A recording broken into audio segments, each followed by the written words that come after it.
Hey guys, it's Daniel, licensed therapist. Women. Women. Can't live with them, can't kill them. What are you gonna do?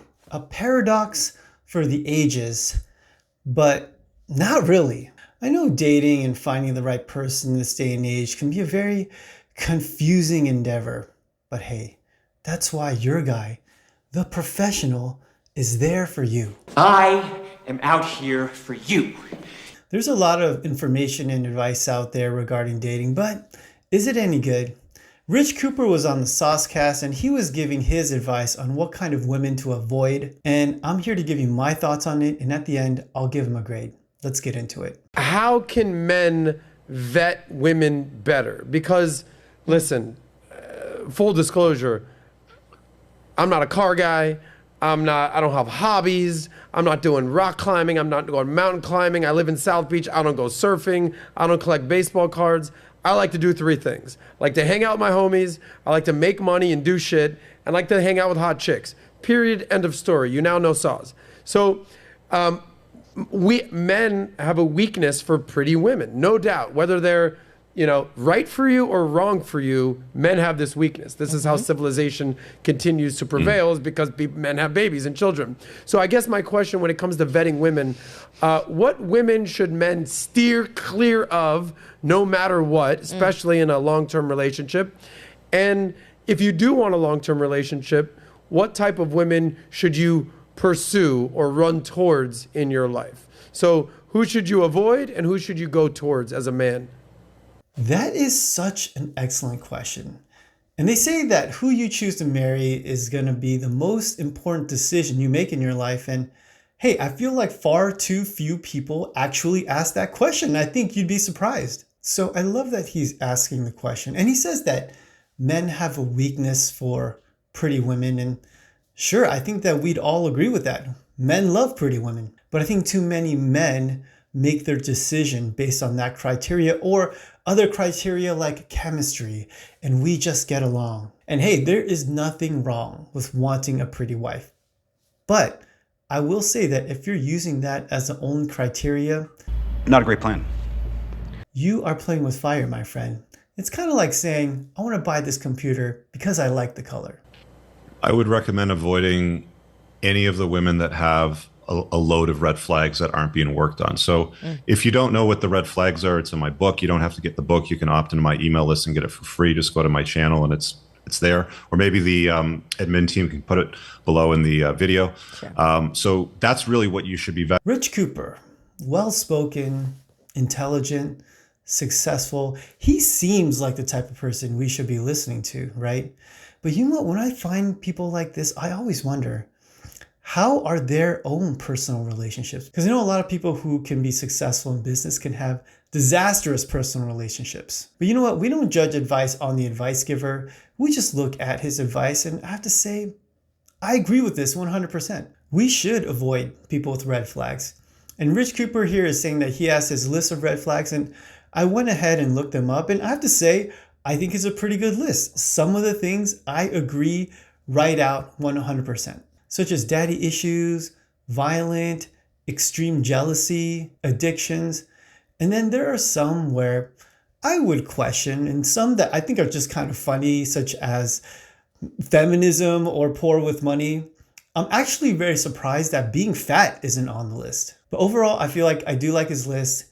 It seems like he knows what he's talking about, and it comes from a lot of thought and lived experience. Let's keep going. But let's say, for example, she's the kind of gal that has like an addictive personality to shopping. And she realizes that she has a shopping addiction. She likes going and buying 3 lamps. She brings them home, tries them out beside the bedside table. They don't work out, so she has to return them. And this is what she does with her weekends. Well, if she recognizes that that's a problem and that she has an addictive personality and it takes care of her free time and she's doing something about it, that's good. Okay. It's a red flag that she's identified, but now she's taking ownership for it and she's doing something for it. Okay. So just having the red flag may not be a complete deal breaker. I mean, a deal breaker would be she's covered from head to toe in tattoos. Okay. There's not much that you can do about that, for example, but some of the red flags are fixable if they take ownership for it. Okay. Draws a pretty clear boundary here. Tattoos are a no-no. You just walk away. And do I agree that tattoos are a red flag. And I would have to say, yes, I do agree with that. And Rich has a video on that, and I made a reaction to that video, and you can check it out here. But you know what? I don't know if I would go so far as to say that it's a deal breaker. Because that's what Rich is saying. He's saying tattoos are a deal breaker.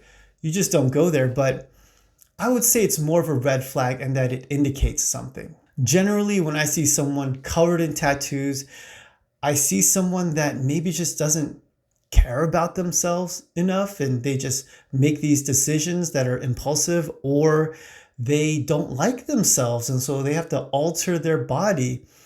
So it does, I feel like, point to something, but is it a deal breaker? I don't know, but definitely a red flag in my opinion. And if you guys don't think so, check out this video. Damn. Shit. I look younger. I look crazy. I look way younger. Oh, shit. And what?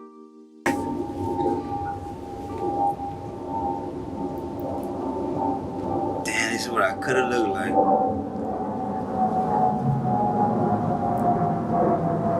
Damn, this is crazy. Damn, that's crazy.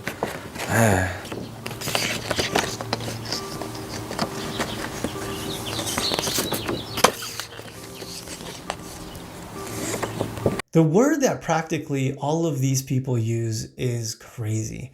And I feel like if you look at them, you can actually see the regret in their eyes. You know what? These guys have been through a lot. These guys are all former gang members.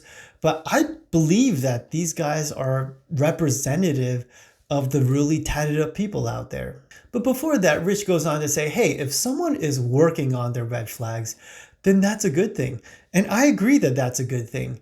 But I would say it with one caveat. Because if it was my friend, or if it was my son choosing somebody who is working on their red flags, I have caution, because you know what? Change is difficult. Hey, it's great that they're working on the red flags, but there's no promise or guarantee that that red flag is going to be gone. So I would advise people to just simply look for people without those red flags. The second part to that was you were saying what kind of women to invite into your life? So, like any girls with tattoos, high body counts, addictive personalities, shopaholics, materialistic. My favorite is high maintenance women. Stay the fuck away from those women, gentlemen. So you we can't know who to handle avoid. me, Adam. What's that? You can't handle me, gals, right, Adam? Maybe you're not Those man ones? enough for me, Richard. That whole deal. So we know who to avoid. What type of women should a man gravitate towards, or at least pull into their gravitational world? Well, I think if you vet for the red flags, you're going to be left with a far better pool of women to choose from, right? And, then you want to look for women that are more agreeable. They're going to be a complement to your life. Like if you're a man on a purpose, you're on a mission, you're doing something, you're putting a dent in the universe. And if I text my girl and she's heading over and I say, hey, can you grab a bottle of wine, dinner will be ready, or, I got dinner ordered, it's going to be here at a certain time. And she picks up a bottle of wine, or she asks, which one do I want, sort of thing. Or like, she's compliant, like she's helpful, right? She sees that, laundry needs to be done. And she's, oh, okay, let me take care of that. I'll throw the load in the machine and give you a hand, sort of thing. Like women that are useful in your life are a far better choice than women that are like, well, I'm not going to do anything. I don't cook. Okay. To me, that would be a red flag, a woman that's not owning her feminine frame. Absolutely. I agree 100%. You want someone conscientious, someone who's kind, someone who's agreeable, somebody who's there for you. But you know what? In order to find someone like that, that person would have to be pretty full emotionally. If someone is dealing with emotional stuff, then they would be tending to themselves. They would take up a lot of space in their mind and in their time on themselves. And I think that is a very natural thing. And that's why a lot of people say that they need to work on themselves before they start dating. It's a very practical thing. And you know what? If someone does work on themselves and the attention that they need for themselves is lessened, that means they have more time and attention to be able to pour into you. So 100% agree. Find someone who's a good partner, someone who's a good teammate, someone who's agreeable. Hey, someone who is just plain kind. Is that so much to ask? There's a buddy of mine that I've known for a long time, and he calls these blue jobs and pink jobs. And he says one of the reasons why his marriage is so successful is his wife does the pink jobs and he does the blue jobs. She's not out cutting the grass. She's in the kitchen preparing dinner for the family while he cuts the grass, sort of thing, right? So, if you identify these, more traditional roles that sort of serve with what we're interested in, what we're good at, then that's a woman that you might want to consider saying, oh, she looks like she might be good mother stock. This guy is either a huge misogynistic pig or I